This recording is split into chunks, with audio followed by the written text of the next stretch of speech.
landscape photography. Tonight we've got a really special episode. We've got our first episode where we have some American guests, which we're very excited about. I'm going to throw it over to Paul to do some intros, and it's going to be an awesome episode. Can't wait. Yeah, well, hats off to these very, very fine human beings and talented artists. We've spent quite a while trying to tee this up. And I've wanted to have some US guests on for quite a while already. And the issue, of course, is if we do a live show, it's 3 a.m. in the morning in most places over there. So this is a recorded one. And this is probably our first Brady Bunch style, sort of everyone's on together type gallery view. So we thought that'd be fun back and forth.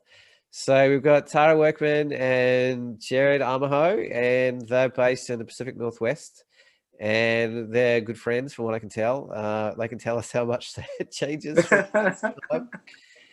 I've been eyeing up their work for their magnificent capacity to express minimalism and beautiful flowing styles that they have with their work, the cohesiveness of the way they pull things together, the humor that they have behind some of the work, especially Jerad, is really striking. The relationship they have, and in the wider community too, I'm really curious about and interested to explore. And yeah, so I might start with a little bit with you guys, just about how you met each other and what brought you together and what keeps you bouncing around each other, and we'll go from there. Want to take it? So you want to, Terry? No, you go for it. Okay. So we met via Instagram. We had a small group of friends that grouped together essentially. And finally, one day, we all decided to meet up at a bar just to do like an editing session. But we never met, none of us. It was like 5 or 6 of us at the time, I think. So it was a little awkward at first. But once we had a couple of beers or whatever, I think we mellowed out, and now all of us actually are a really good group of friends. Like, we're called like the Twig and Berries, and it's like 6 or 7 of us all together, and we're still great friends to this day. We talk every day in a text group. Yeah, and it's same crazy memes. Yeah. And it's gotten to the point now where we don't even talk about photography most of the time. It's just general stuff, general life. Anything. Cats, dogs, the news.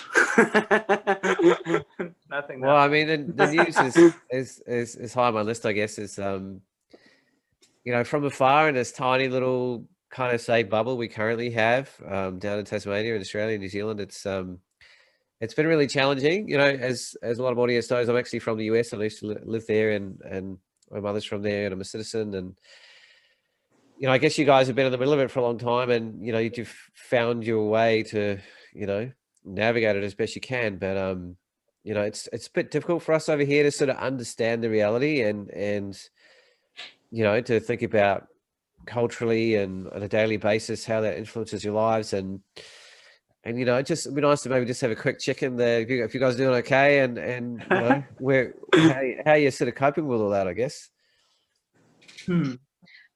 Well, I can start with that one. I'm the opposite of you, Paul, where I grew up in Barbados and I moved to the US. And so it pretty much is a culture shock for me and a big adjustment in terms of just how vast the US is and how different every area is, and people think very differently.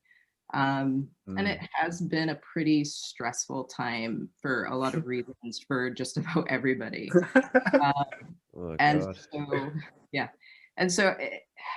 I don't know, for me, photography helped a ton, and friends, and then trying very hard to switch off sometimes. And that is very difficult to do. But yeah. It has been difficult. I mean, we're both medical, so we both have been dealing with the pandemic in different ways, but similar ways as well.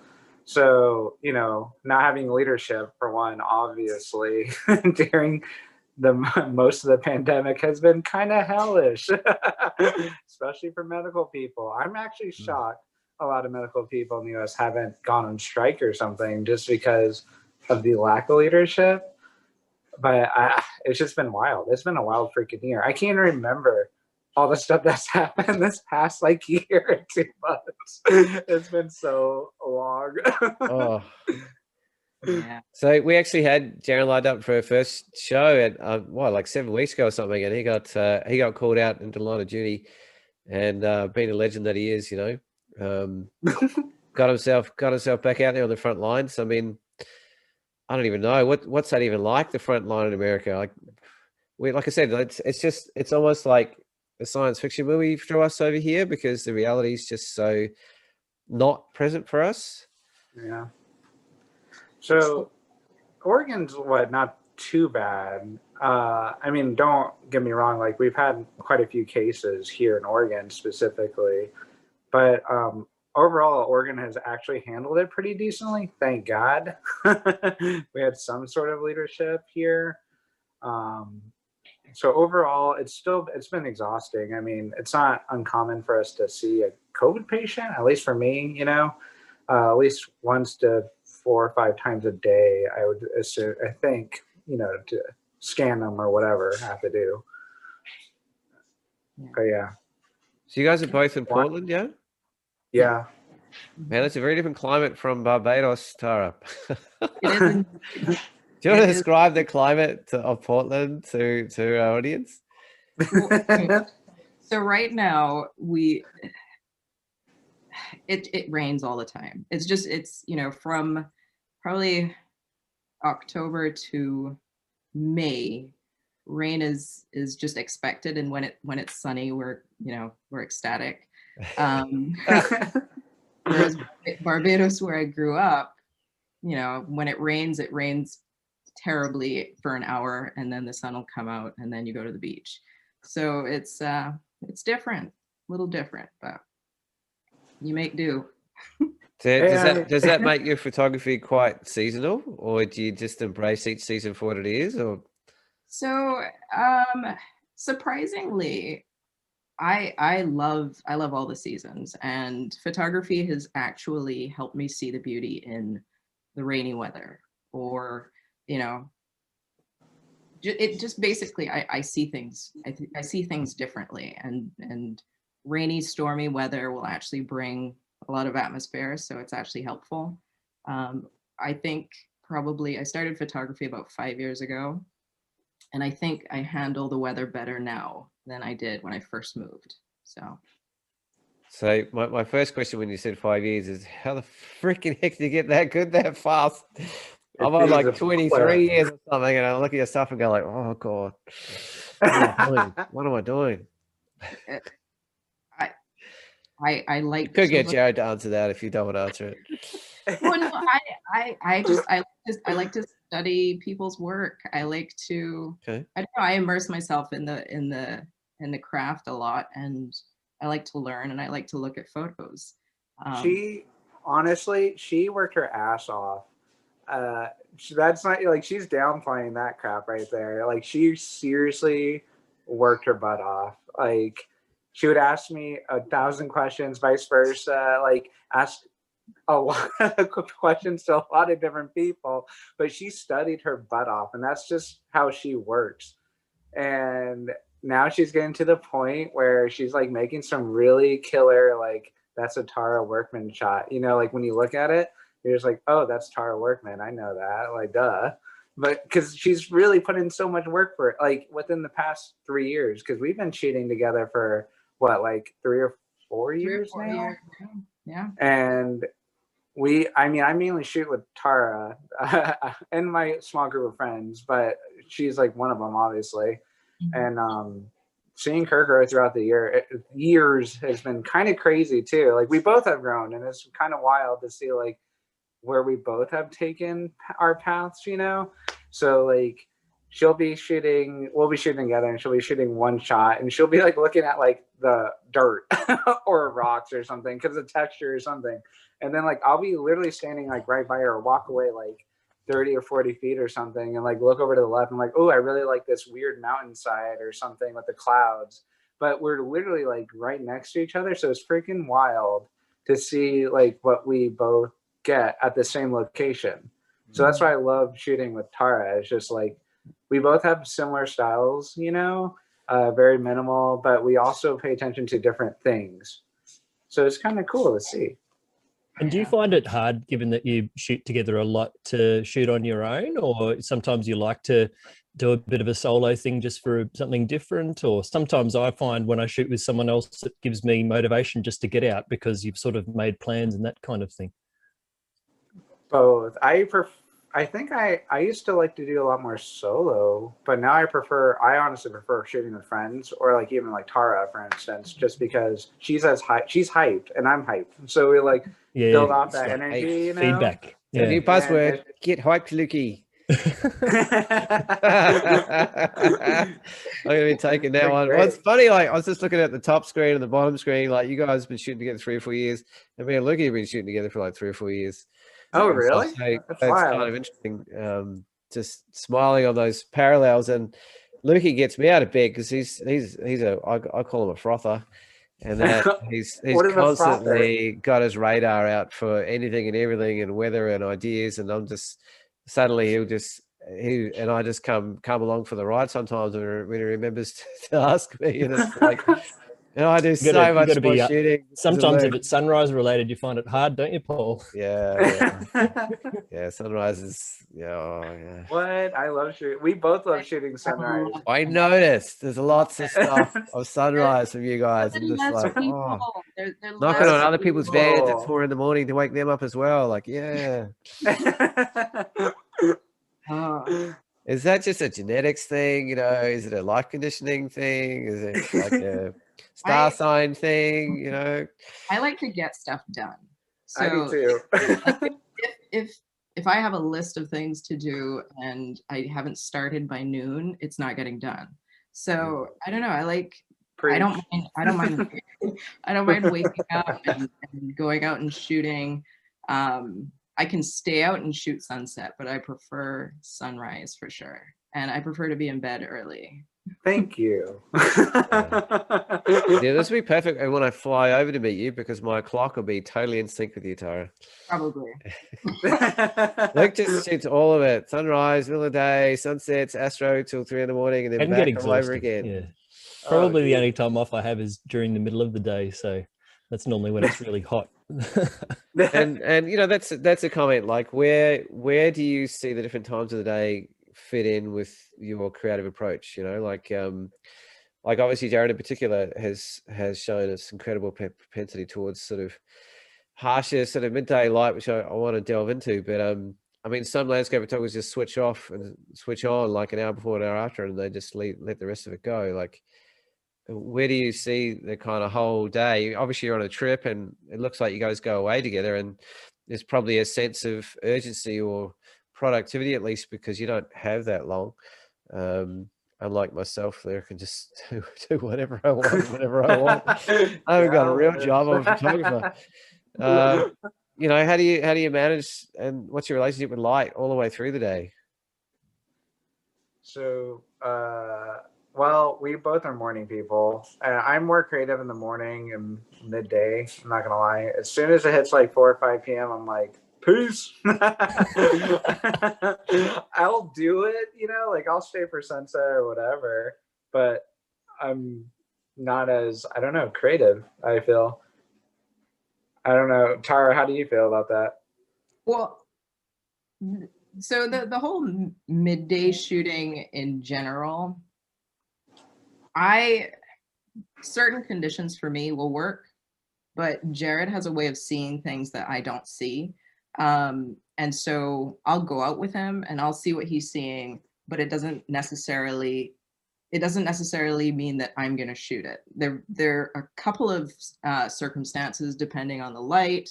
And I have a couple of shots where the last trip that we went to in Utah, where the light was just incredible. Oh, it was so insane. And it caused, you know, these marbly variations of color on the landscape, and it was just amazing. But if I was with other people, I probably wouldn't be out there in the middle of the day to shoot that. So for me, I would probably, if Jerad wasn't with me, I'd probably be shooting in the middle of the day as well. but he has a way of seeing the light, you know, and he doesn't shoot only, you know, midday, bright midday, harsh light or anything like that. But he notices when it's nicer, when you can actually shoot it and it looks good. I do not see it the way he sees it. Do you think in some ways it works, you guys shooting together, because you do like to shoot different things, and if you shot the same thing, it would drive you crazy? Yeah. Well, Go ahead. it's like, oh, okay. It was like one time, I don't know, I know what I like to shoot, and she knows what she likes to shoot, you know? So I was like after sunset or something on the Utah trip, and I just stopped shooting because I was like, I don't want to shoot mud or textures stuff. And like, I was fine with it, you know, like I was just like, oh, let me go help, you know, Tara find some stuff. I was like, oh, look at that. Like, cause I don't have the eye for it.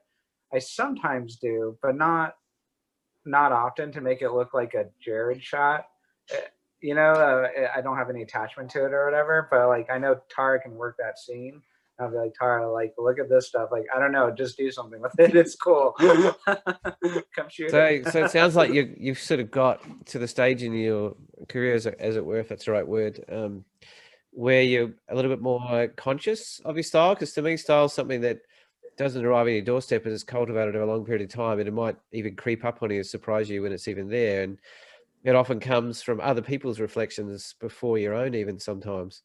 Whereas, I mean, there are a few people, I guess, that are very clear from the beginning what they want to go for, and they keep cultivating the same thing. Where do you see style fitting into what drives the way you shoot? And obviously post-production is an element of that as well. Well, I can start with this one. Yeah, I can start with this one. So when we started out shooting together, I had no clue what I wanted, or I had no vision.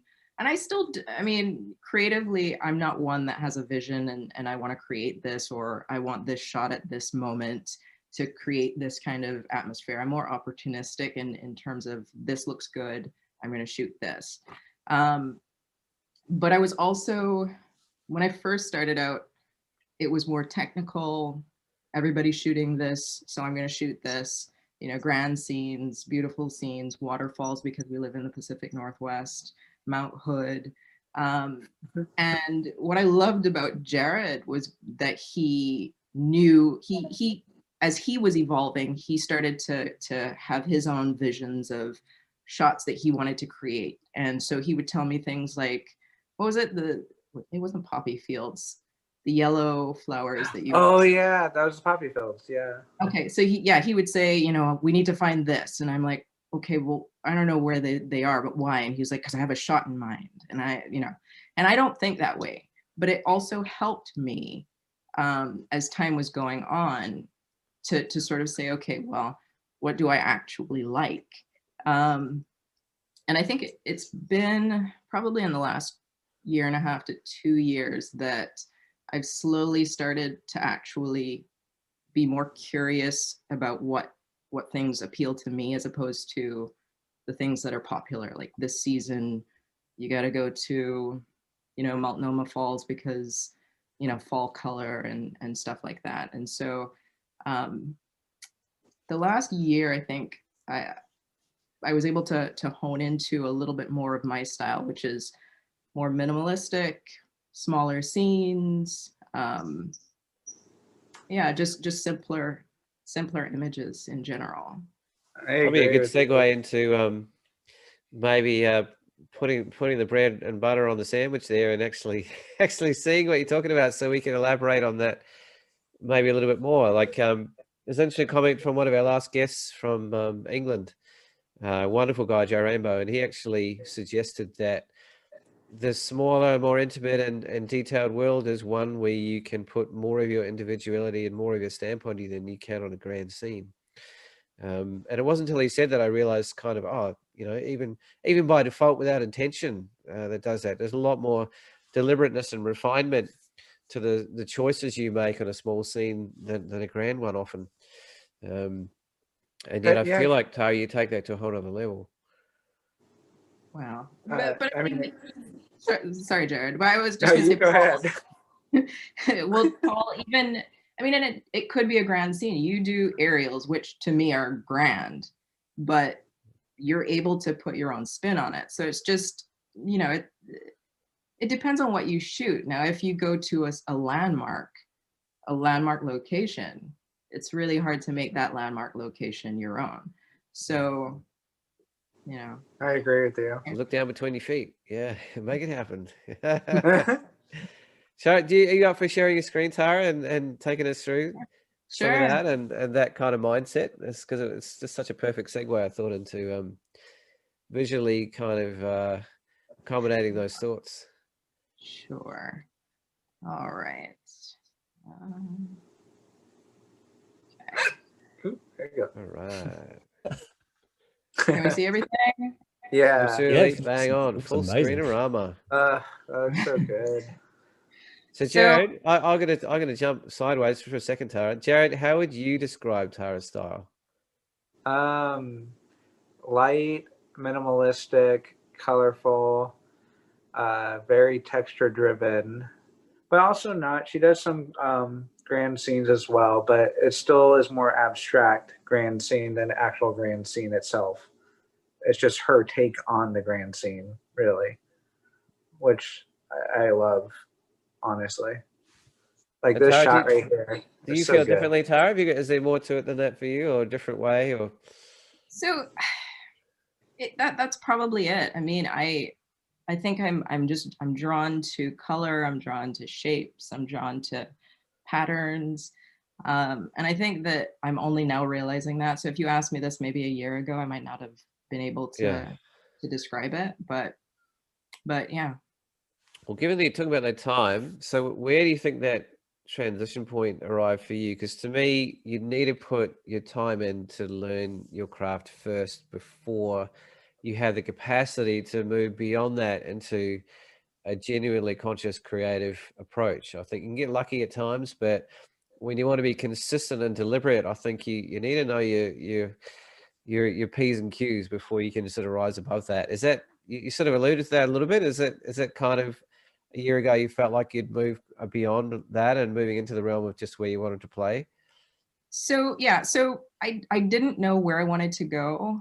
And so the one really good thing about COVID and everything that happened is that I was actually able to experiment a lot more. So the first few images that I'm going to show are actually taken in my neighbor's garden. And I did a lot of, you know, just I'm a family physician. March through May it was just incredibly stressful. Didn't know what things were, you know, how things were going to turn out. There was a possibility that I might get called in to work in the hospital. And so what I used to do was on my days off and on the weekends, I just used to go into my neighbor's garden, and this lovely couple who they took care of their garden, and they had all of these plants, and basically they told me to come whenever I wanted. And so they'd be sleeping, you know, and I would creep in the middle, you know, in the early morning and just I watched spring happen. And through that, I started to kind of hone into what images I liked, what I thought worked, what didn't work. And I also looked at a lot of images of photographers that I looked up to, and I loved their work, and tried to figure out why I loved their work, and tried to see if I could incorporate it into my own stuff. Well, maybe through a few more, maybe so we can get more of a bigger picture of that collective breadth of style. Yeah. So this one, I was walking the dogs, and it had just rained, and these petals were just on the floor, had fallen from the tree. So I actually finished the walk and came back with my camera and just took a couple photos. And I don't know, I mean, it's nothing that I normally would have taken, but I love this shot, and I can remember the day perfectly. What does it sort of speak to you about if you go back? Like I get almost like a slightly sort of life and death sort of type analogy to that. It comes out for me, you know, or an exacerbation of season, or, you know, a sense of delicacy and fragility, I guess, comes up for me. What does it speak to you about? So in my mind, there's that nursery rhyme, what ashes, ashes, they all fall down. And I just picture, you know, and I think it's about the plague as well, but I just picture all of these petals, and their time is over and they've fallen on the ground, and they're just there. And they were just strewn in different patterns, and I don't know, that's what this image said to me after I took it. But I don't know. Well, I mean, that's the beauty of you know, you probably alluded, you know, to my work's quite abstract, and that's quite deliberate because I love to leave a bit of room for people to move around with in terms of how they want to engage. I don't want to give it all away. You know, I don't often give a sense of scale or a horizon even.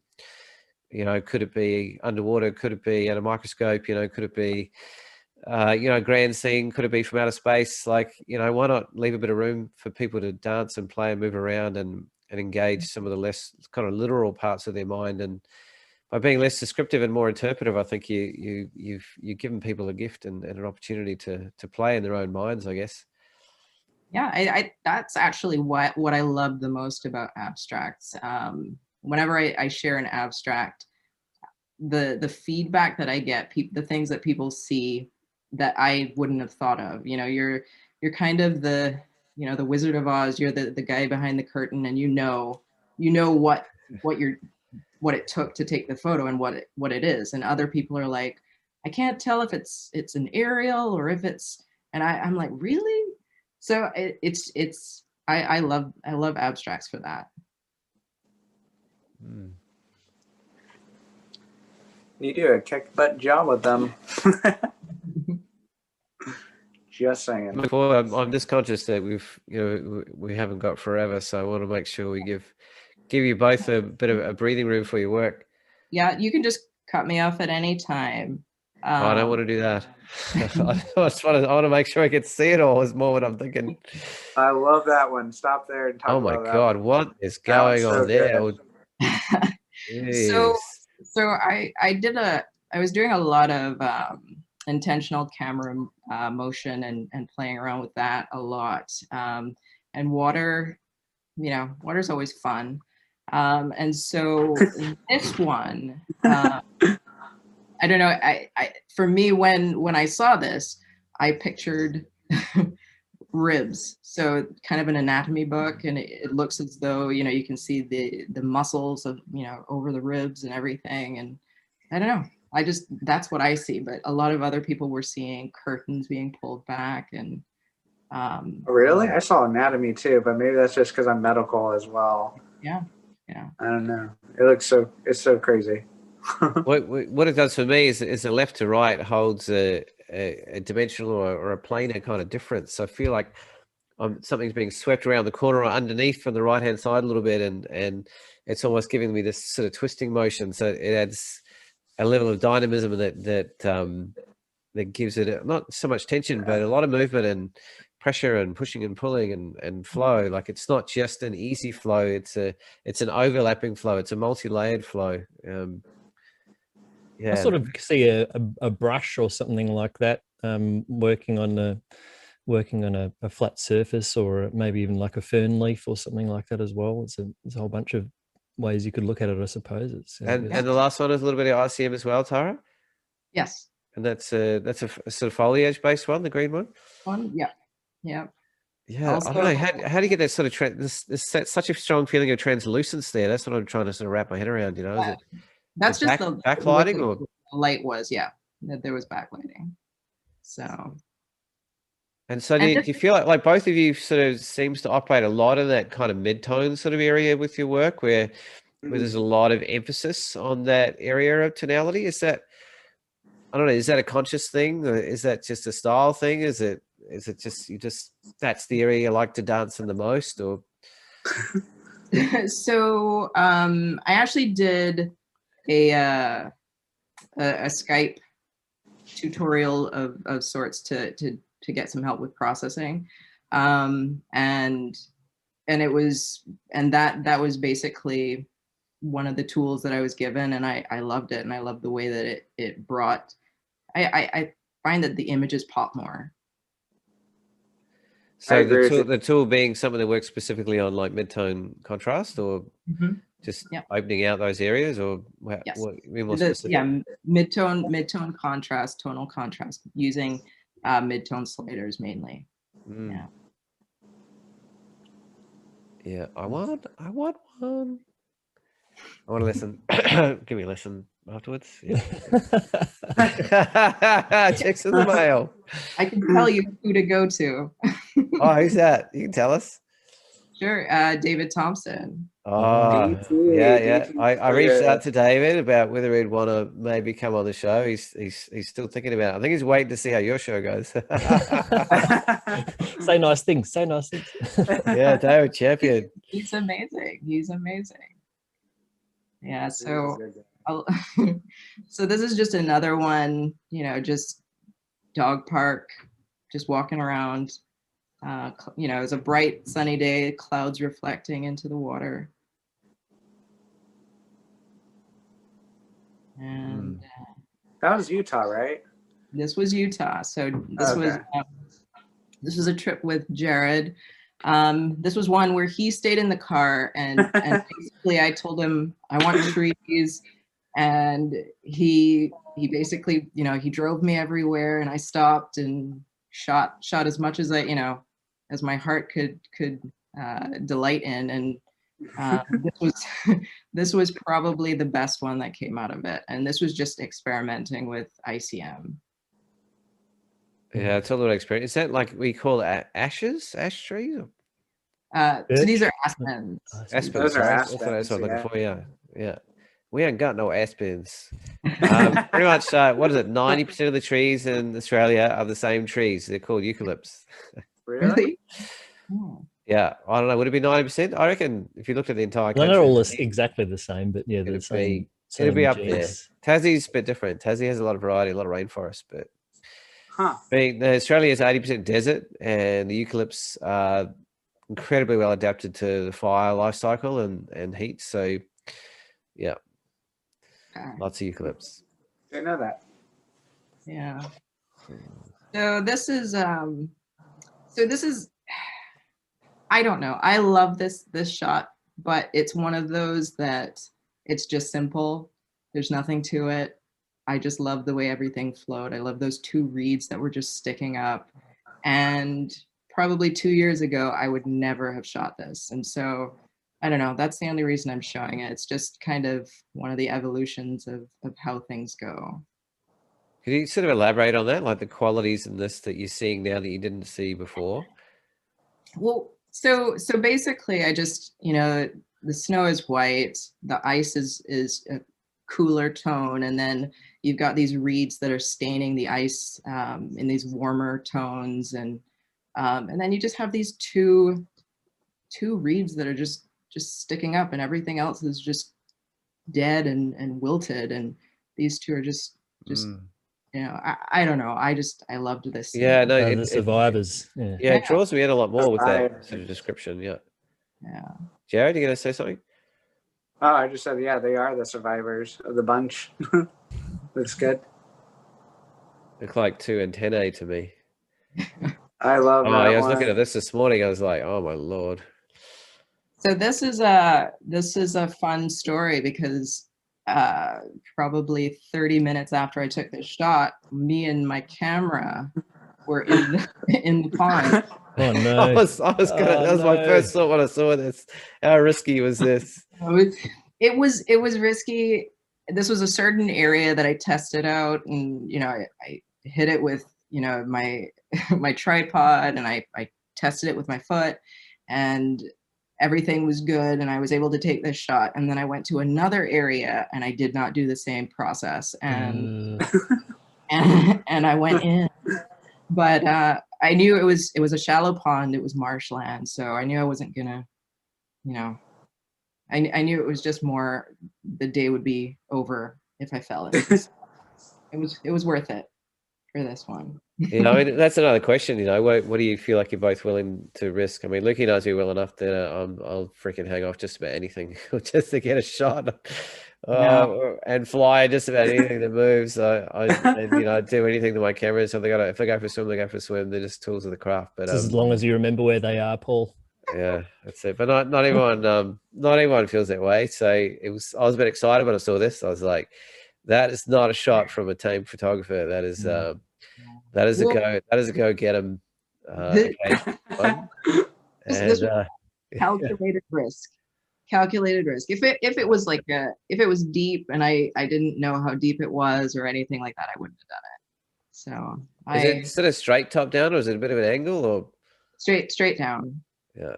How do you find with those shots? I guess with this, it's obviously a pretty flat surface, so you're not going to have too many problems with depth of field or anything like that. How do you find if you're doing, I know my challenge with intimate shots like that is getting the right depth of field and that kind of thing. Do you do any focus stacking, or is it more just about focusing on the right point of the image?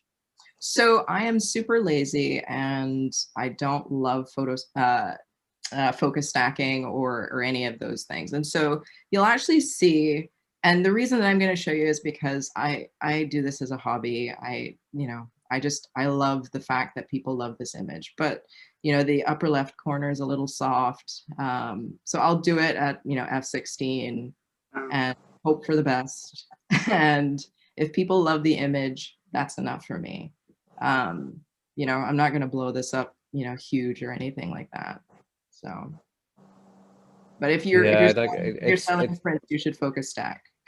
It's I think focus can be overrated sometimes anyway, I think so. Well, I think it lends to that softness and that kind of almost like fluffy container that's through the bottom as well. It's sort of held to the softness and then brings you into the crispness. And if it was crisp on the outside, it'd be pulling you to the outside. So yeah, true. So to me, I think it's part of what ties the image together in a subtle sort of way and brings you into the middle where you want to be.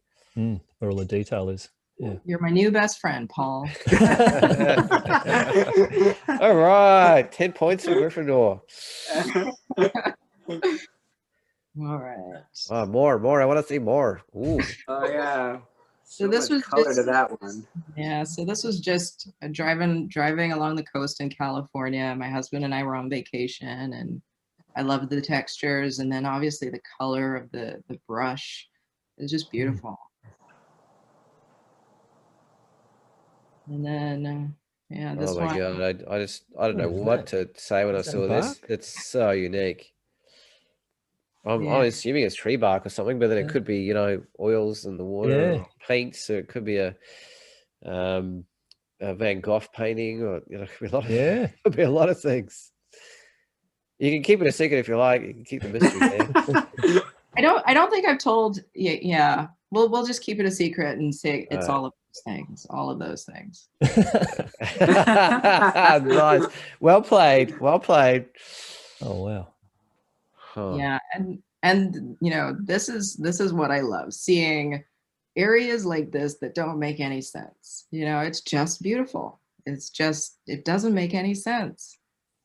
Yeah, I think if the trees weren't there, you'd almost think it could be a top down or a sort of makes your brain twist as soon as you see them there. Yeah. Yeah, so I mean, how would you describe the qualities in sort of both of these? Because these two have similar qualities to me.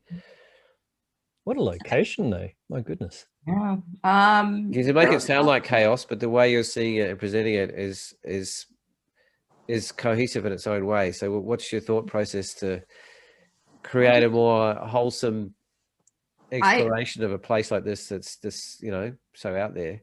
So the honest truth is. So this area, I've seen a lot of images from, and people don't zoom in. I don't understand. Like they look at the whole landscape, and the landscape is beautiful. The colors are beautiful.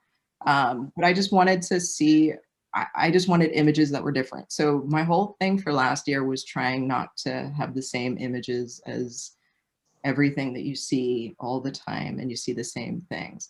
Nothing wrong with that.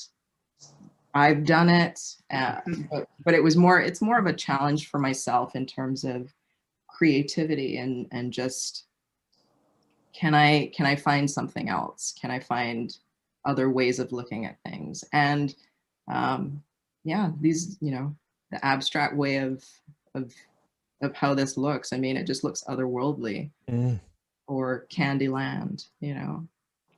That what strikes me, that one, I think it almost looks like it would fit like a golden ratio kind of spiral as well, coming in from the top and then the Better not center. spiral. Yeah, might be what making it work so well. Yeah. How are we on time? We'll keep trucking along. I just want to make sure we get plenty of room for Jerad as well. Yeah. But what do we got? What do we got? About 50 minutes left, Lukey? Or Yeah, about that. yeah, pretty good. Yeah, so this was just another trip to the desert of Oregon with my husband. And so can you describe desert in Oregon? So when I think of Oregon, I do not think of desert. So whereas California I'm more familiar with, and people don't realize that most of California is actually desert. well, But not so much Oregon. Is that inland, it, like way inland and eastern? It's eastern Oregon. Eastern, yeah. Would you call it desert, Jerad? I would call that desert, like high plain desert, and then high plain. The more southern you go, it's more just desert. Honestly, like it's just flatlands, sagebrush, and that's it. Yeah. Not even like mountains down there in some areas. So it's sort of drier higher up, or in more open, plainer kind It's of open plateau plains. sort of type levels, rather than mountainous areas, which generally don't tend to be dry. Yeah, Oregon is very diverse in terms of mountains, coasts, and desert. You drive a couple of hours everywhere and it just looks different. So everybody thinks of it as this lush green place. But you know, we've got sand dunes, and we've got, you know, this was a playa that just is full of mud, you know. Yeah, that's a very American word as well. I first learned that word when I went to Burning Man. Did you go there? Oh, yeah. Playa? Oh my God. Oh, nice. Yeah. Blow your mind. I always wanted to go to shoot it, to be honest with you. I will take your word for it. Yeah. You're not gonna do the experiential thing, Tara. Yeah. It's not everyone's cup of tea, but I personally think it's an incredible life experience for anyone. And photographically, just unbelievable. Like unbelievable. Like I didn't go there to photograph, I went there to experience it. But and part of me's always regretted that ever since, but at the same time, you know, as a life experience, so unbelievable. But play was a big word, and I guess if people don't understand that word, like I just roughly describe it as a broad, expansive desert plain of some kind. Like, is that kind of it? Yeah. It's just dirt. It's just dirt. So simple. So one of the other things that I did a lot in 2020 was, because we couldn't go anywhere on a plane or anything like that, we spent a lot of time at the coast, and so I became friends with the sand. And that one. Yeah, I noticed, Tara, in a few images, you're not afraid to tilt the horizons and really play around with those kind of lines, you know, like it was really refreshing, actually. It's fun. And there are a lot of really crappy attempts at being creative, but some of them work out. If in doubt, tip it, bro. Tip it. There you go. And this is just what is it, a week ago? I just got back from Death Valley. Oh, I miss it so much. You had some good aerials from there. Oh yeah, I haven't even shared any of my land-based stuff. It's one of my favorite places on the planet. I'm looking at putting a book together this year on it, actually. Really? Oh, so this was the one. So this was the one that I was talking about, where Jerad and I were just driving around. The clouds were just insane, and they were casting the shadow. Normally, it's this dark, darker color, but because the clouds were passing over, the light and the shadow were just causing weird colors, and it was just amazing. So really dappled to the light, brought it alive. Yep. Yeah, oh my God, yeah. Can we stop the show and can we just stare at this for like half an hour? Like, it's my personal favorite so far. I'm looking forward to what's more, but I mean, it just doesn't, it's so much beyond the photograph to me that it's so, I mean, it's such a well-used word, but it's so plainly, it's just oils and paints and dimensionality, and, it's got a lot of substrate structure in it, and it has depth, and it has this soft, cushy sort of background to it, and you can really get stuck in to the grit of it, and it pulls in between the dance of soft and light and hard, and both structurally and with the tone. It's, oh my God. Yeah, it's a bit of juxtaposition there, isn't it, between the foreground and even the very front's very soft again too. Yeah, have you ever heard of print swaps, Tara? A what, sorry? You ever heard of print swaps? We do this thing called print swaps. Where we fall in love with someone else's work, we're like, I want to print. Do you like any of mine? Can we swap? And I sometimes do that with people that I really look up to, and if a work just, this kind of image that I'm going to wake up and remember and just keep remembering and be slightly haunted by. So, well, I am incredibly grateful for Jerad, because I would have been sleeping at this time. I love day shooting. well, maybe in the winter, sleeping in a tent. Well, I mean, depends on where you're sleeping, I guess. I mean, I've been in Death Valley in the height of summer, and I've been there in winter too. So it's sort of like pick your battles about where you sleep in that place and how you sleep. I mean, how do you guys travel to Death Valley? Do you fly there and then hire a car and drive around? Do you bust your nut all the way there in a camper van? What are you going to do? Long way. We usually fly, just in terms of limited vacation time. It takes 2 days to drive there, and then.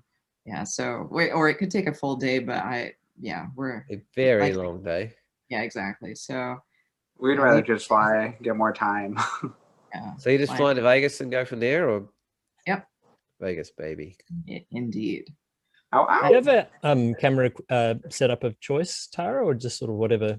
Got a few I am simplifying things a lot more.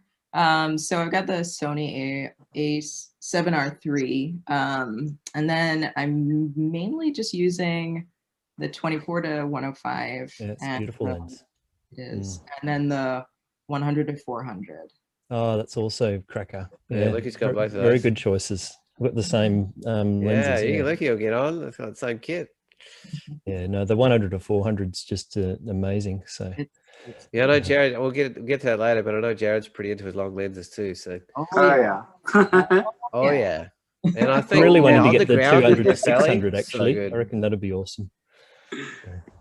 Do you find that summer in particular, summer like Death Valley, really works with a longer lens? Sorry. Yeah. Yeah. Oh yeah, that's totally. something I found. It just depends on what you're looking for. So. I like to zoom in on things, so it works for me. So that's the last one. That's the last one. Awesome. So where to next, Tara? Like where do you see yourself in a few years' time? Like in terms of the style or your self-expression, or you don't really know, or you're just happy to evolve as it goes, or you've got some ideas, or? I have no ideas. I really would call myself opportunistic, and because I was thinking about it before coming on here in terms of my style, and everybody, I'm now known for textures and sand shots, but it's because I was at the beach all the time because I couldn't go anywhere. So for me, I would love more images like this, and I'm very fortunate. My husband, he used to travel a lot for work, and so whenever he travels, if I can go with him, I'll shoot anything. But I think my hope is that now I kind of have a better idea of what I find appealing, and so my shooting might be different than say 2-3 years ago. Do you find when you go back? I mean, when you go back to somewhere like Death Valley, are you happy to go back to the same areas and reinterpret them, or do you deliberately try and search around and find new spots, or a bit of both? Or so this was actually just my second time going, and it was it was so different. The first time I went, I didn't know what I was doing. I had no freaking clue. I just knew dunes and we're shooting, and I got some good images because it's an amazing place. But this time I knew a little bit more of what I wanted, what I liked, and I was able to get that. But then I also got other shots that I wasn't anticipating as well. And Jerad and I are gonna try to go back in a couple No, we months. are going back. Yeah, you know what my call sign is on my phone when somebody messages me. It's Yoda saying, "Do or do not. There is no try." So we hear at the supermarket, you're like, "What the hell?" That's And Jerad. it's a good reminder. Listen to Paul talk. Try. We're It's like, going. try and pick up the pen. What does that mean? I pick it up, or going. I pick it up. Anyway, can we go back one image, Tara? Like, I just want to ask, what sort of time of day and lighting conditions that was shot in? Yeah. That was sunset. Just as I think it was actually a pretty a storm had just rolled in, and so it was very, very soft diffuse light, and it was just lovely. So people don't know, how would you describe where Death Valley is? Where it is, it is in the desert of California. I am terrible. I'm from Barbados. I don't, It's east of LA, slightly west of Las Vegas. There you go. And in California. No, I was just realizing that, we're all so familiar with these places, and yet, most of the audience is going to be Australia or New Zealand. So yeah, so it's I would say southeast California, closer to the Nevada border. So actually, when we were here, we actually had to stay in Nevada because everything in California was shut down, like the campgrounds and everything. So we had to drive in an hour to an hour and a half every day. But it was worth it. It was worth it. Yeah. So why here, of all the magnificent places in the States you can go to, what pulls you down here? Do you mean to Death Valley or? Yeah. We were just looking for one. It was on my husband's list. He'd never been. Two, we were looking for places that we could social distance as best as possible. And Gotcha. yeah, there were not a lot of people, and even the people that were around, they're doing whatever they're doing. So So could I ask that question, like how does COVID influence what and where and how you shoot at the moment, like in the last sort of 8 or 9 months? Because that's not something we have to deal with. So it hasn't. It just changes. It just changed. I did a lot more local, and by local I mean my neighborhood. I did, we did way more local vacations to, the coast or Bend, or which is in the mountains and stuff like that. And so if you want to shoot, you find something to shoot. In terms of flying, we chose areas where short flights, you wear your mask, and then as soon as you're done, you get into your car and you don't see anybody. So, it's one of those things where, you understand there is some risk, and you just weigh risk benefit and wish for the best. Yeah.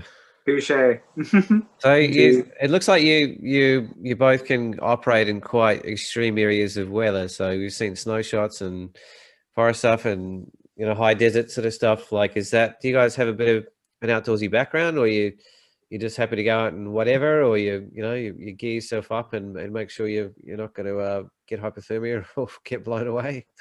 I'm pretty sure I'll lose my Bajan card, my Barbadian card, because I'm most people where I come from are not going to be standing in the rain, in the snow, in the cold for Northern Lights or the heat. Yeah, Yeah, or the heat. Please, we did 14 miles in 90-something degree heat Yeah. that one day in Utah. Yeah.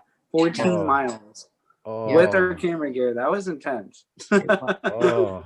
It was. I think I gave up at the end. Worth it though. It was worth it.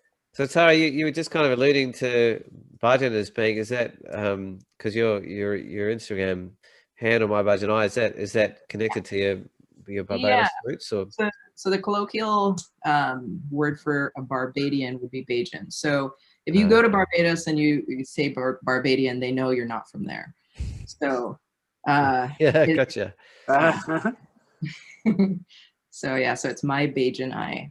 Yep. So I'll just pop that in the bottom left-hand corner. Probably everyone can see that. So awesome. So Tara, before we shift and Lucky might have something to say after me, but I was curious, sort of, you talked a lot about looking at other people's work. Like, who are the kind of people that really help you lift your game, or challenge you to move differently, or push you to evolve, or inspire you the most? So David Thompson, for sure. He helped me a lot with the processing part of things. And because my advice to anybody, whether you're a pro, whether you're just a hobbyist, find somebody who will be hard on you. I remember sending him, like, he'll critique work, and I'll send him things that I think look really good, and he'll be like, yeah, it's all right, and then I'll get it back with like all kinds of, it's like being in school again. And I say that it sounds terrible, but the reality is I am so much more meticulous with editing, with cleaning things up, and the way that I shoot because of that. And the reason that I chose him was because I loved his work, and his color, his images are just so clean. And there's a reason he's incredibly meticulous. So he was a huge influence starting out. And then people like Sarah Marino, Jennifer Renwick, Alex Noriega, Charlotte Gibb,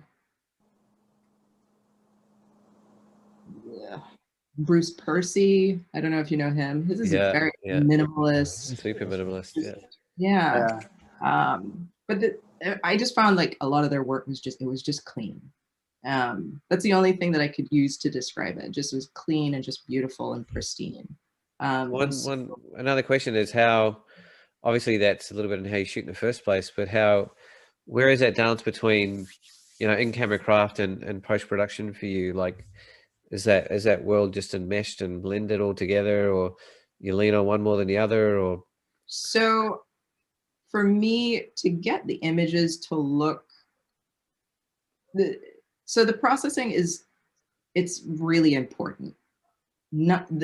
So composition is going to be obviously the most important. If you don't have a composition that's compelling, it doesn't matter for me. But you also need to make the elements stand out in a way that is going to draw somebody in. And that's where the processing comes in. And I don't like distractions. And so, if there are a couple of, like on this image, if they're footprints or they're twigs that might be there, I'm going to take those out. But I'm not going to add something in that's not there. But that's me, because what I'm portraying are the things that I see. Nature is just phenomenal, and like the whimsical images of like Candyland and stuff. That stuff is there, and so for me, I'd rather go see that. I'd rather go shoot that, and that's me. And I feel so good when I see something that's just unbelievable. Like that gives me a high. But the reason I loved shooting with Jerad is because he's completely different to me. He has vision, and he has, a creative, idea, and my brain just does not work that way. And so I enjoy hearing how he sees things and what he sees. And we just feed off of each other, and it's great. Yeah, and I was just, you just handed me a beautiful segue to pass the reins on to Jerad. But I mean, that's something that can be quite different with people. Some people as landscape photographers want to honor the landscape, and others are more interested in expressing how it makes them feel, so that see and feel becomes kind of a blended world, and you know, that element of self-expression as opposed to just pure honoring of the landscape at its own peak. You know, there's a line between the two that I feel like Jerad in particular dances along quite a bit. So Jerad, you ready to take the reins, so to speak, Sure. to get heckled by Tara and the crowd? Oh, it's so beautiful, Tara. Like, yeah, Fantastic. like I think, you know, even your presentation, you know, was like less is more. You know, you didn't bombard us with 200 million images that we're racing through. It was like you gave us a really considered, you know, body of work that expressed a lot of things in a lot of ways in a small amount of space. And If you want to see more, you can always visit our Instagram or website. But yeah, I think there's, I don't know, like there's a lot of, what do you got, like 600 posts on there or something? That's because I've been doing it for, like, if you go on there, only look at the last year. Takes a while to go. My point is, yeah, people have got a lot of opportunity to explore more of your work, is what I meant.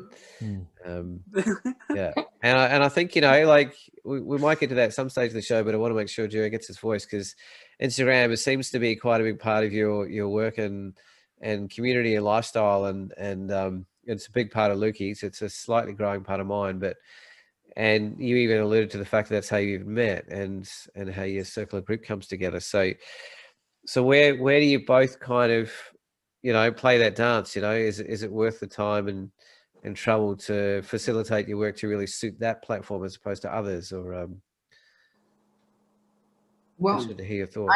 I will give my 2 cents and then let Jerad just take it there. Basically, Instagram for me is, I have no time for anything else. I don't want to do, you know, I'm not marketing anything. I don't have a website. Instagram for me is where I do my photos and my, you know, that's my photography.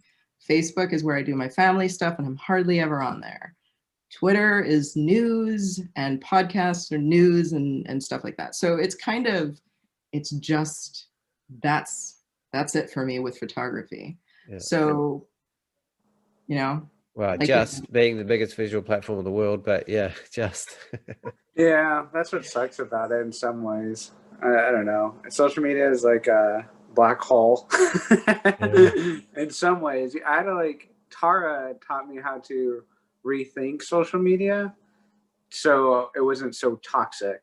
And so in that sense, I'm thankful for her, because... Can you elaborate on that, Jerad? Well, I mean, you compare yourself to others, right? Like, you have no time to focus on you and what you like to do, what you like to see, what you like to present to the world. You're too busy focusing on 1,000+ images through an endless scroll feed and comparing yourself to them. Like, oh man, they're in the Isle of Skye and I'm here in Oregon. Like, woo, you know? So it's like you get into this weird funk, and it actually hinders your growth artistically. And it's awful, because then you try to potentially imitate these people that are have been to these places and got the epic, you know, scene, like the Isle of Skye, that there's a couple of scenes there that are just amazing, but you try to imitate that and then you lose your sense of you, right? And it's kind of a bummer, but Tara helped me rethink everything in that sense. And she's like, just use it for your photo, show what you like to do, and pay attention to your friends. Like, that's it. Yeah, Lukey, do you have any reflections on that? I certainly agree. I think you sometimes have to be pretty ruthless with the sort of unfollow side of things, and only follow things that you find inspiring, or that you can look up to, or like you mentioned, the friend side of things, because it definitely is easy to start comparing yourself. There's no doubt about that. And there's no, like, from a mental health perspective, if that's continually the pattern, it's going to be very hard to have the resilience not to let that get to you. So it's it's important to, I sort of picked up the saying somewhere, create more than you consume.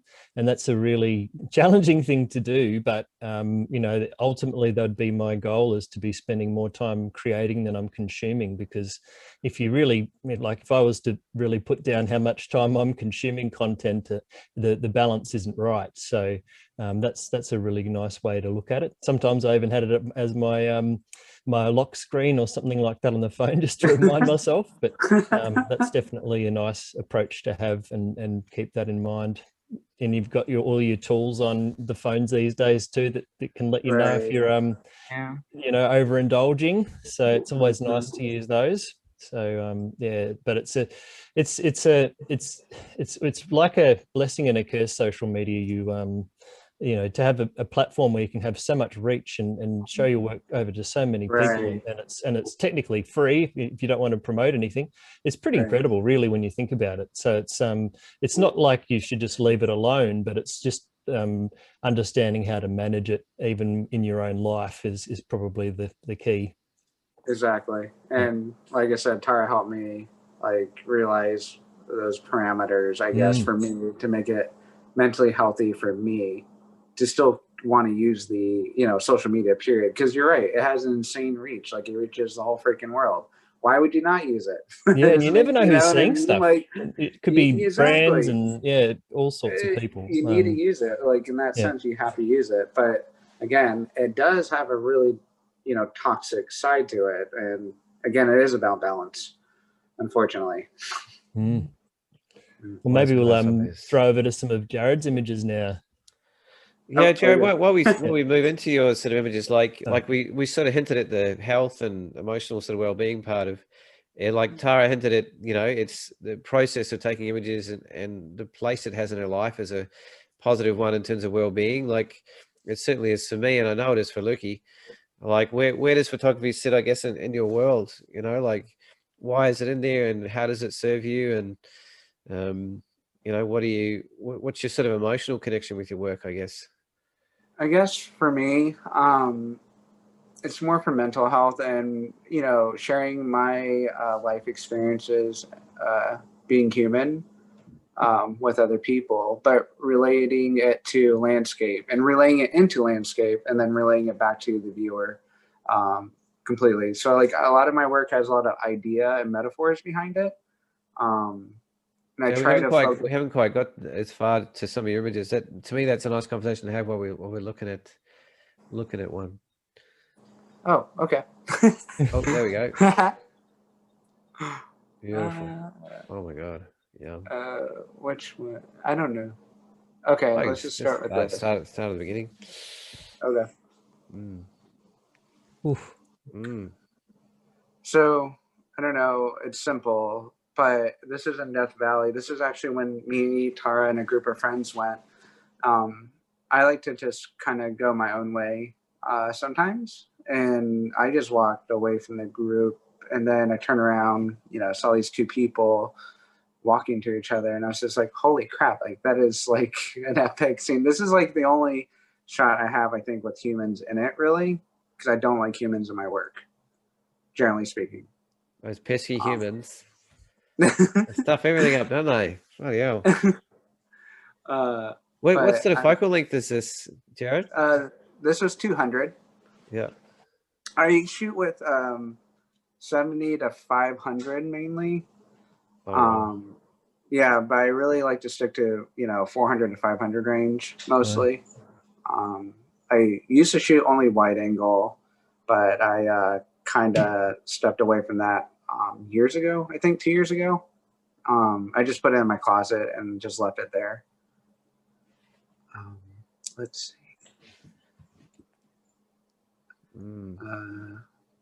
This was like my first attempt back into minimalism, I guess.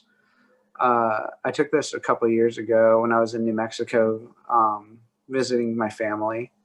I'm from there, and it's very deserty. And they have a national park there called White Sands National Park. Yeah. Yeah, and so like the sand is really that white. Like it's no joke. It's pure white. It's so surreal.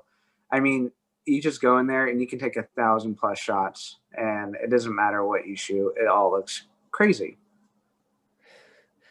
Oh, so close to getting there on my last trip. It was just that slight stretch too far. You see it. It is really Shift far. that a little bit north for me, and I would have got there. I know it's so far away. It's quite out on its own, isn't it? Really. It really is. It's a pain to get there, but also it's just insane. But so then I don't know. I started to play around more with color. I have chromesthesia, so I try to incorporate my chromesthesia into my work more so now. And this is like really my first attempt at making it happen, and it, I think, working. Are you okay, comfortable with sharing what that is, Jerad? Because a lot of people won't understand what that is. Chromesthesia is when you listen to music and you see color or shapes in color. So this one is inspired by the song Ribs by Lord. Lord from New Zealand. Oh, yeah. Kiwi. Yeah, I love her. So these are the colors like visually she brings to me when I hear the song Ribs. And I just took aspects of that song and tried to find it in landscape, also kind of make sure it painted in somewhat to really emphasize all the colors in here and of that song. And these are really happy colors, and I was really, really happy during this time. This is one of my favorite trips I've done with a group of friends. Taro's here actually too. Yeah. We stayed out here all night. You remember that, Tara? Like literally I do. Would not do that again. But yeah. Nice. We stayed up. We shot. I do most things once, Tara. We shot Milky Way that night. We stayed out there all the way till sunrise. We did sunset, Milky Way, and then sunrise. And then we went back to the place to sleep during the day for a little bit. So where's there? That's Death Valley. Yeah, I thought so. I was just checking. Yeah. That was the salt plains there. Yeah. Yeah, it's one of my favorite places on the planet. This is also Death Valley. I freaking love Death Valley. I love the desert. I'm from the Southwest, so I'm kind of I just kind of love that area more so than where I live currently, Northwest. Yeah, I'm really intrigued by that compositionally. Like a very obvious one would be to cut down into that and have that curve sort of the bottom left emphasized, and yet you've moved it almost into a 50-50 where the negative space at the top is just as important as the rest of the image, which is not a kind of obvious composition initially. That's the thing that really stands out for me. It gives this extra sort of breathing room and sort of emotional world to sort of just swirl around and amongst that wouldn't be there if you just had a tight crop through the bottom that just was just about those ripples and those lines. That opposition of color too, beautiful. Thank you. I do love utilizing a lot of negative space in my work, and it is important to my work. Usually it's shapes, colors that are added, like not that one. Let's see. For instance, shapes and colors would be like this is prime example. If you look at it, there are two obviously big triangles, right? The tree is another triangle, but if you look tree to shadow of the tree, it's also another imaginary triangle. Yeah. While all the colors contrast each other to make sure these triangles pop out even more. So I try to utilize the color and shape a lot in my work. Yeah, there's a lot of angularity I see and some of the design within your images, Jerad, that I really appreciate. Love the gradients as well. So smooth. very pleasing. Yeah. Yeah, to me, that's a sign of mastery. Like when you just have consistently beautiful gradations of tonality through something, it's like, oh yeah, somebody knows what they're doing. I do like That's gradients. really hard to do. Gradients, I love them. I mean, like this one, you know, is all about gradients and leading someone's eye with color and color gradients. So if you look at it, the blues kind of force you into the oranges, force you into the middle where the moon is, where the rock is pointing straight up to the moon. And it's all color gradient that is forcing your eye right into the middle. Like I noticed the moon's quite a big feature in a lot of your recent work, Jerad. That's kind of obviously deliberate. What does it bring? You know, what does it sort of represent, or what does it symbolize? You think that you're drawn to it, bringing it into your imagery so much?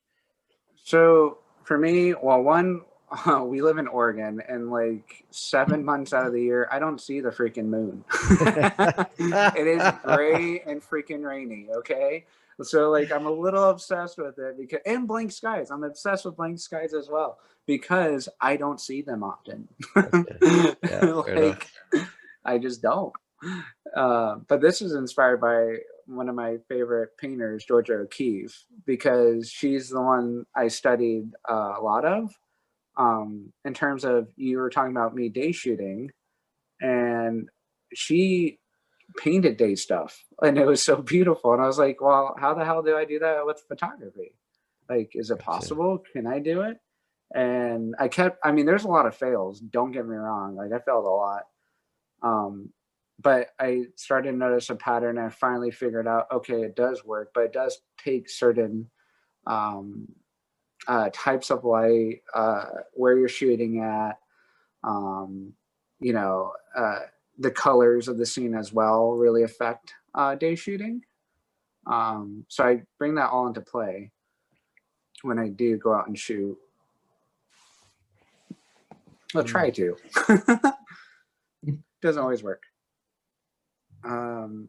But like you're saying, the moon, it just really depends. Like, for instance, let's see. Well, that's the sun. That's clouds. Okay, where the heck is it? Oh, that's such a tease. He's such a tease. No.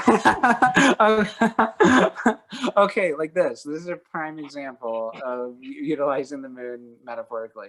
So like, this is an ongoing series for me about climate change, and it gives me existential dread because obviously, like, me as one human, I can't control it. I can contribute to try to fix it, but I'm not that strong to fix climate change, or, you know, slow down the progression of climate. So this is part of the series, The World Will Die in Blue, DUIE in Blue. It's based off of cyanotypes. I used to do a lot of cyanotypes. I used to do a lot of film. And it's just these stark areas that hardly grow anything, and, you know, just help represent the how barren our world will be.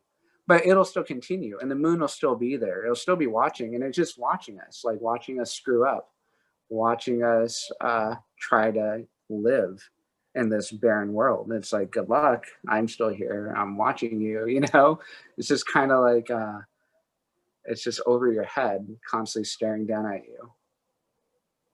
This one almost feels like the moon's sort of peeking around the corner at you as well. It's always it's hiding away, you know, watching what you're doing. Yeah, it sort of adds that an unconscious tension as well, you know, that Yeah. moon being on the edge and sort of just sliced down the middle. Like, it's very subtle, but it's actually quite a strong narrative component to the image. But I think it's more unconscious than conscious, which is what I really like about it. Yeah, I'd be interested to see that body of work together, Jerad, and get a more cohesive sense of the way you're speaking through your imagery. I'll keep digging on that one. I'll wait for the book. Now we got like slapped in the face racing through all these epic images at high speed. I'm so sorry. We I don't know whether we go back from the beginning and just flip through, because I want to make sure they all get honored. So Yeah. I think we're Okay, up to well- number 5, I think, or just the one before this, I think. So this is part of that So series, stunning. The World Will Die in Blue. And this is actually in Death Valley as well. See, so this is what I love about shooting with Tara, is the fact that she'll pay attention more to the foreground. And I try to pay attention to the whole landscape, I guess, kind of, but zoom in on a piece of landscape. So we'll both come back with something insanely different too. But again, this is just showing how barren, our world would be, and what it would potentially look like, essentially. I love this. Do you do a lot of focal length blending? Like you'll sort of go a bit longer to get the mountains a bit bigger in the back? I have done some, but I'm not that good at like focal blending. I mean, I have, but this one, no. I shot this like at 300, I think. Okay.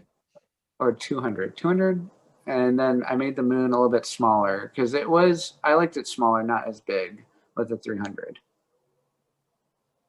Yeah, no, proportionally, that's how I remember this beautiful place. Yeah, I love Death Valley. It's one of my favorite spots. Mm. Let's see. So this is more like Tara, but this one was important to me because I used to do an exercise and think of a word that I wanted to represent in an image, just to kind of, I don't know, give me something to do that's different. So this one is called hope because, hope is like the one word that can like break through the darkness. And it always seems to break through regardless of this circumstance or how dark an area can be. So I was walking and this is just sand. And I was just like, holy cow, this is a great representation of the word hope, because no matter what, it does penetrate those dark moments. The word hope, anyway, I think. Yeah, what do you see in this one, Tara? See, I'm not as deep as he is. So I love to hear how he describes it. I love the contrast, and I love the contrast of the light and the dark. I love the contrast of the ridges and the textures with the smoothness, and that's what I see. But now he's making me think about hope and just a different way of looking at it. I'm very linear in my thinking, I think a little bit more so than him. And that's why I love his work, because it's more fantasy and there's actual story behind it. Yeah, to me, there's a lot of self-reflection here. You could choose to move through hope, or you could be the glass half empty and see that the dark is what's encroaching and pushing in on the light. So it gives you a choice, I think. And in that way, it offers a bit of reflection in terms of where you're at, because it's 50-50. You can go either way. Which one do you choose, and how does it reflect where you're at? That's what it brings up for me from an emotional kind of narrative sort of level. I guess the only other thing to me is that, and the reason that I like contrast is that a lot of times the contrasts, you have to live together, even though you're different, and find ways to mesh together. And so that's what I love about this, that, they're so different, yet they come together. That, I guess, I just love the differences.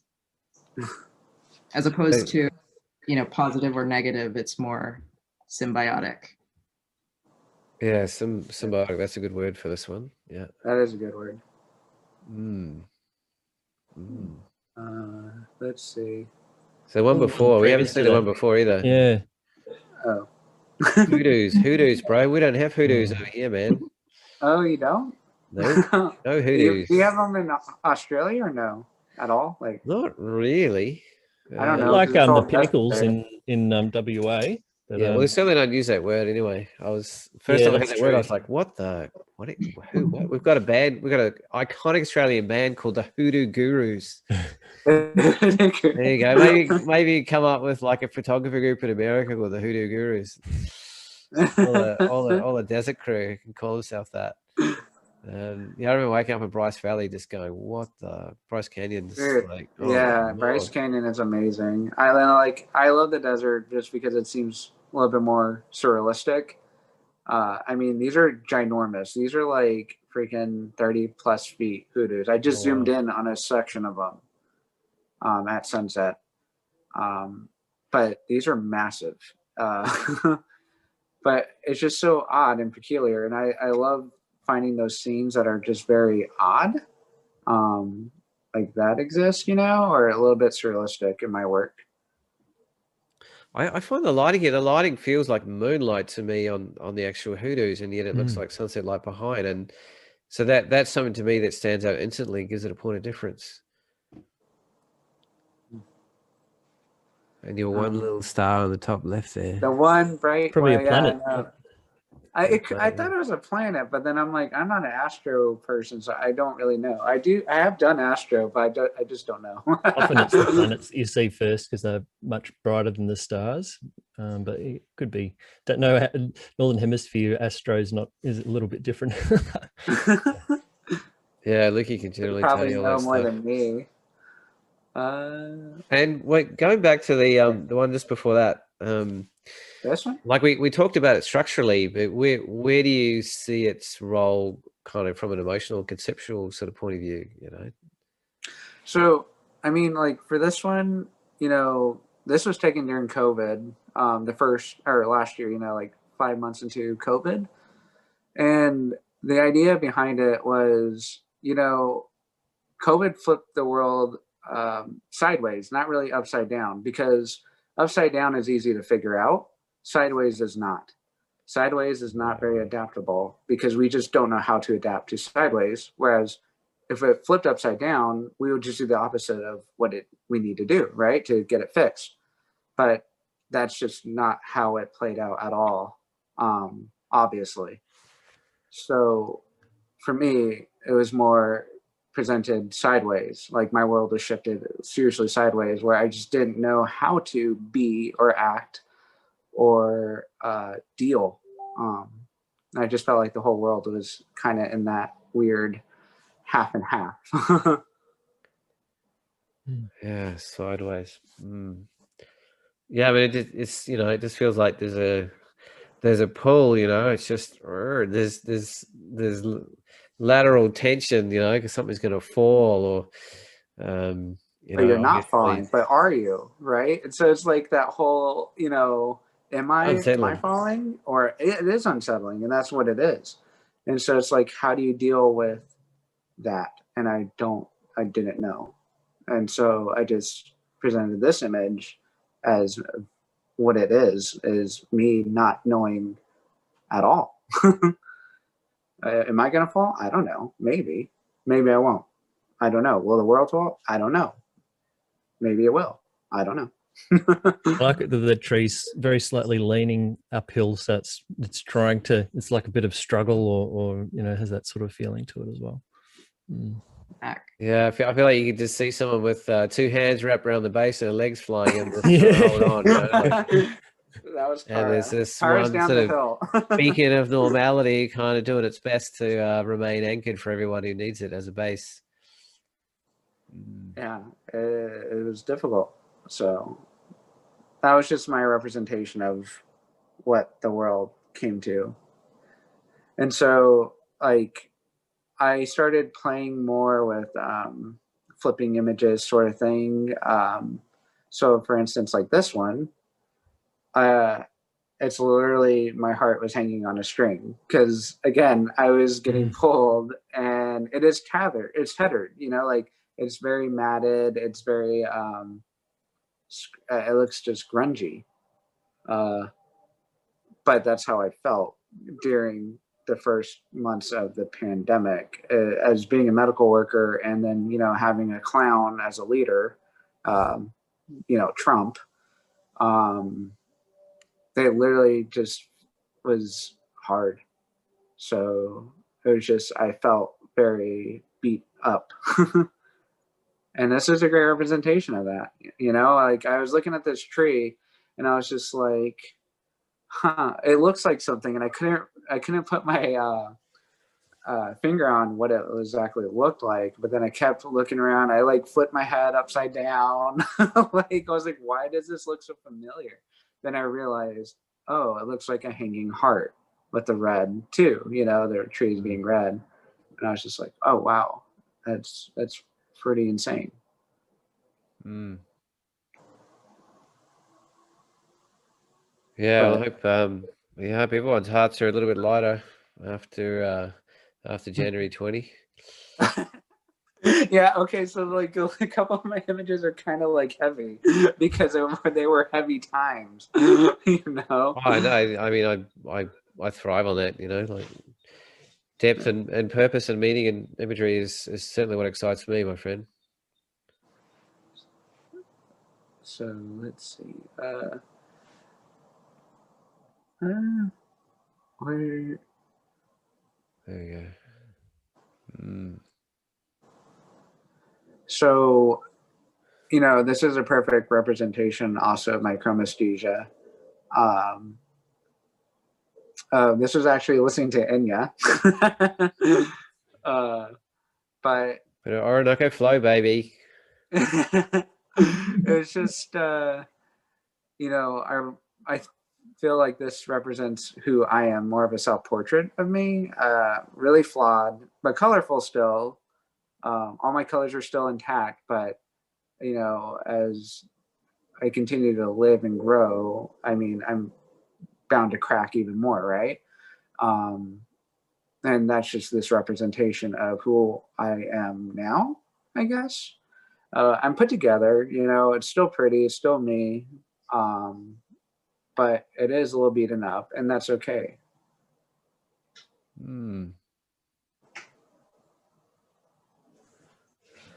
Yeah, it's such a beautiful invitation, Jerad, to give us you know, some insight into your personal sort of, you know, layering and motivations behind these, because it's you know, it allows people to, I guess, open up, like, you know, like it's moving away from a descriptive world into a personal self-expression with photography is not a place that everyone's going to get to, because it takes a bit of mastery, and it takes vision, and it takes a lot of self-expression, and it takes a bit of courage.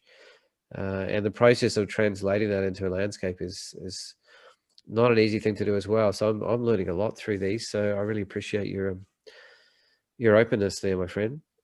Oh, well, thank you. It doesn't always work. I'll say that. Like, I take, you know, hundreds of images that I don't show people because it just doesn't fit the narrative of whatever story I'm trying to present.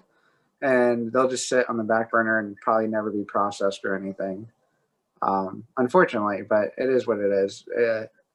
I just like to make sure I connect with my work a lot more, I guess, with more of a story behind it. Like this one, for instance.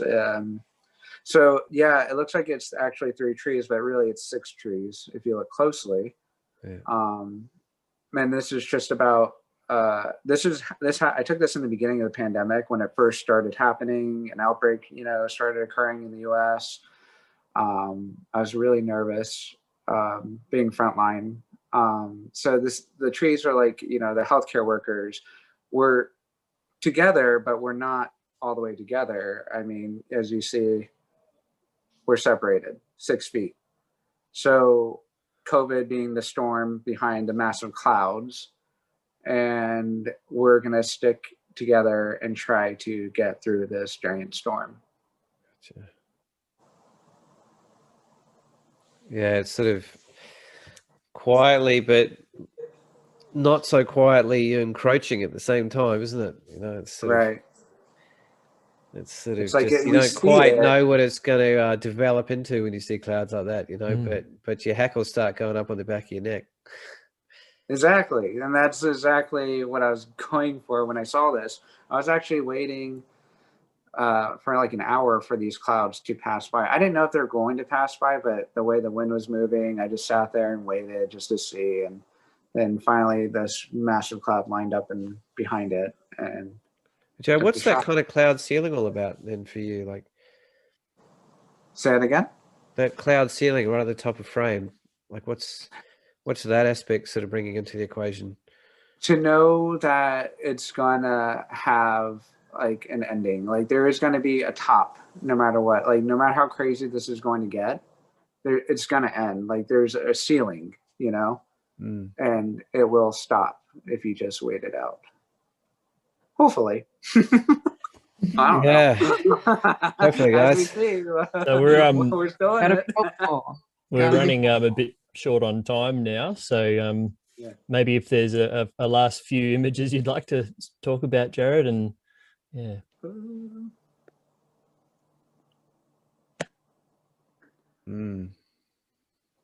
So my grandmother died a few years ago, leaving my grandpa behind.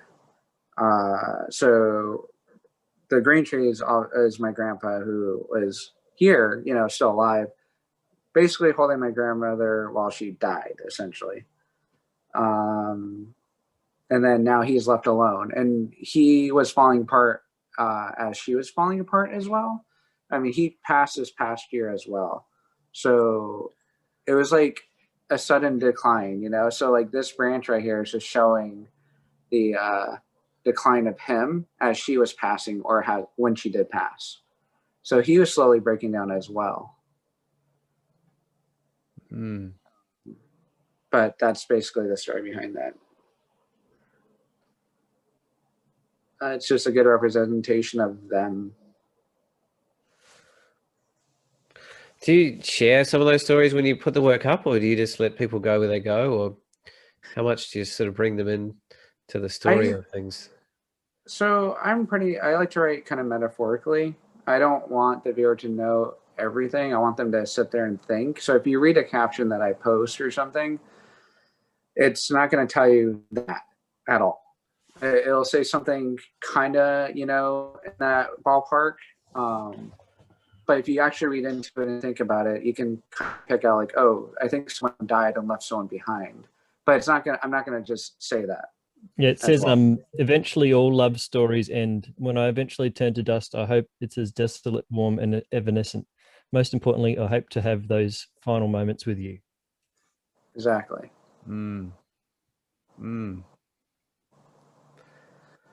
So I like to after write. The show, I'll send you a link to a friend of mine's work, Ricardo de Cunha. He does very, very thoughtful, semi-provocative, very emotionally engaging conceptual work out of landscape, and some of your stories and even the visuals that you use have an echo of some of his, even though his style's a bit different. Yeah, if you're interested, I'll send that through. Shout out to Ricardo. That would be awesome. All right, I want to see more. We gotta hurry. Okay. Oh, I knew. I was like,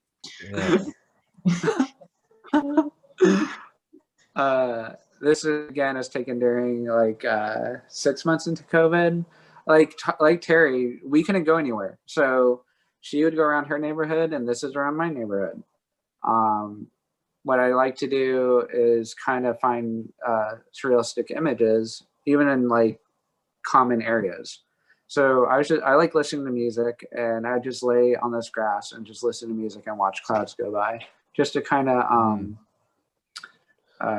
it's a good way to de-stress for me. I'm obsessed with the sky. I love the sky in a lot of my work. But it was just this, essentially. It was just like a nice day, warm day, lying on this sparkling green, you know, candy-like grass color. I don't know, it was just so nice and simple. And I needed a simple time during those hard times. yeah, it's got a candy-like sort of feel to it, doesn't it? Candyland sort of feel. Yeah.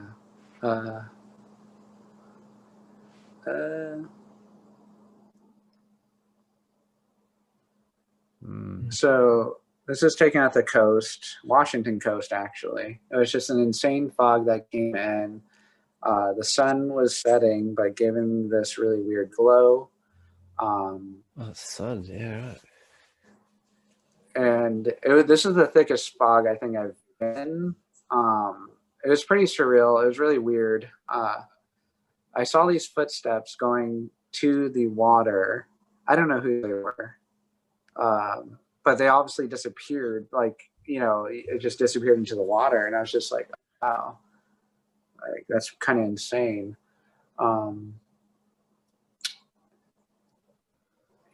Let's see. Yeah, it's such an ethereal kind of, well, yeah, where do they go? They just mystery absorbed into the environment completely. Got a And, wonderful mystical quality to it. Exactly. And I kind of like that in my work. And, I think about a lot. I like to reflect, and I do have some dark thoughts here and there. And, this is really just showing like where I'd like to end, essentially. Like where my ashes would be spread, it'd be probably in the ocean. And, I know that sounds probably a little too dark, but I don't know. I just think of this crap. So we sort of started your sharing of images around that kind of element, and might be a nice way to finish is where, what kind of role, how it helps you cathartically, what it sort of allows you to express, what, how it impacts your well-being, being able to express yourself in this regard. And, because to me, that's a wonderful inspiration you've given us and the audience is the thoughtfulness and capacity to reach further and deeper with your communication through relationship with landscape, and what it can do for you and offer to other people as well. Like, and exactly, like, this is for me to express my thoughts so I can kind of process, what it is to be human, essentially. Like, eventually we're all going to go, we're all going to pass. How do you feel about that? Right. And it's like, I don't know how I feel about that, but I can express it photographically. And that last, one of the last images, I guess, would be like this. Is a prime example. It's, regardless of how well known we become or monumental, we're all going to disappear and dissipate back into a sea of dust. And like, these clouds are going to dissipate and it will fall down back to the earth where we will go. And so for me, like, this scene, I was like, oh, I really loved how the sand looked like water almost. And at the horizon, it was so bright and white. And it felt like the clouds were sinking and then slowly dissipating in back to the earth, blowing towards me, because it was super windy. It was a big windstorm.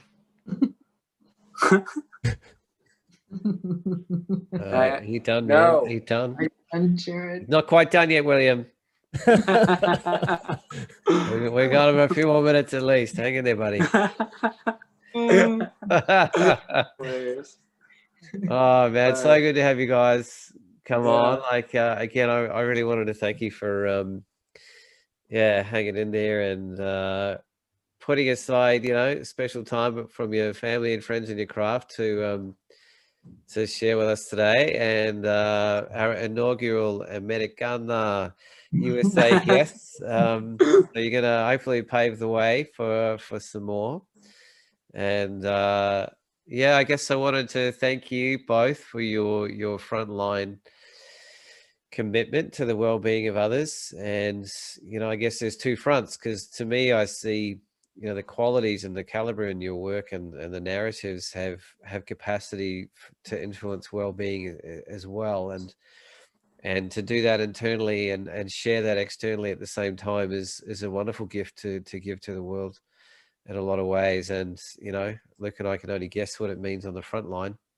I mean, my partner's a nurse. I've had a couple of nurse partners, so I've got a few clues about the toll it can take by being there. And I guess you need things in your life where you can express and get out of that world to be able to cope and manage that frontline role. And so on behalf of the universe, you guys are legends. Well done, guys. And I hope, I have seen times and occasions where people have reached out to frontline workers and really celebrated them and honored them as much as I could. I hope you're getting some of that as well.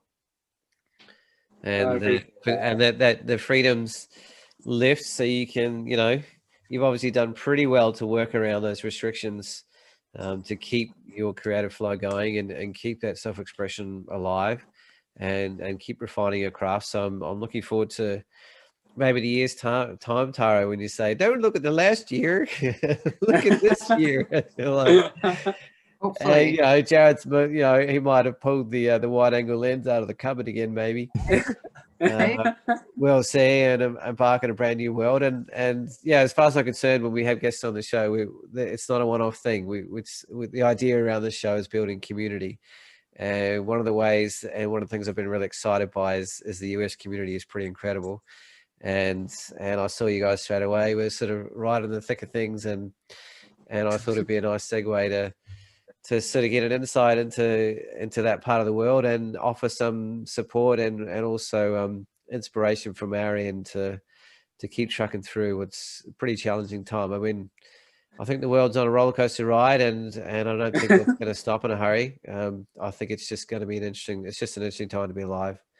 And I think photography has a role in documenting that, and also allowing us, as you guys have both expressed beautifully, that a role in well-being and positivity and expression, using the land.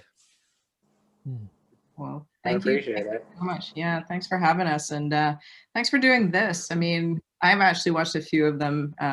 We both watched a few of them, and you brought Australian talent to us, so thank you. Great. Very welcome. Thanks so much for watching, and thanks so much for joining us. And before we go, I want to make sure people knew where to see Jerad's work. Oh, I didn't do that, did I? So I have to do that while we're sharing to pull that up on the screen, but it'll definitely be in the description below. So don't forget to like and subscribe if you enjoyed what happened today. I'm sure you did. So thanks so much, guys, again for joining us. And we'll definitely be following along and keen to see. Away I flew underscore between the two with a small I. Away I flew. That's Jerad. So just in case you didn't get the chat, and highly recommend you. I mean, to me, like, I'm going to be looking at Jerad's feed in a whole different light now that I've had some of the more personal stories behind. Yeah, that was fantastic. And the way that Tara's inspired me to like look at my neighbor's garden completely differently now, and between my feet a little bit more, and just pay attention to what I'm standing on and within a lot more. Like that's so easy to miss. It's so easy to get caught up in the grand and the big, and I know Luke and I often do. And that's an invitation, one, for us all to go a little bit deeper and more thoughtfully with our work, and also to be more considered and refined in terms of how we express it and what we see and the details that are missed. So two very gifted human beings. Keep up your wonderful friendship. It's really nice to hear you have a solid kind of crew around you that you can bounce off and laugh on. And if you haven't seen Jerad's stories, he does epic memes to lift up your day. We didn't get to talk about that too much. Maybe next time, because that's quite a commitment to create that. That's the level and volume. But it certainly lifts my day, and it stops me taking things too damn seriously, which we can all do at times. So absolutely. Thank you again, and we can thank Lukey and myself because it's a holiday here today. And so it was like that Monday. I was like, "Oh, really? It's a holiday?" I was like, "No, I'm not going to do it 3 times. We're going to get it done." I'm really appreciate it, and no, it's been great. Well, and can you guys do me a favor and keep in touch? I'd really love sort of building a bit more relationship and rapport with you guys and your beautiful work, and if you think of any threads to sort of link our communities across the world in fun ways or short ways or light ways or deep ways, then we're all ears. And I think you're definitely welcome to Tassie as well. And that is, I want to. That's why we do the show. Like Luke and I just do it off skin of our own back and for the love. And the idea was born out of COVID when people were struggling, and to celebrate our community, to bring people together, to offer inspiration, to learn and grow and evolve, through reflecting on other people's work, and now we've hopefully kind of delve into some of the depth of the US community as well, who are some of the great image makers in the world, and I feel some of the greatest landscapes on planet Earth by far. Oh my God. Incredible. So all right. Thank you again. Well, with that, we thank you again. And it's been a pleasure. till next week. See everyone. Bye. All right, keep well, guys.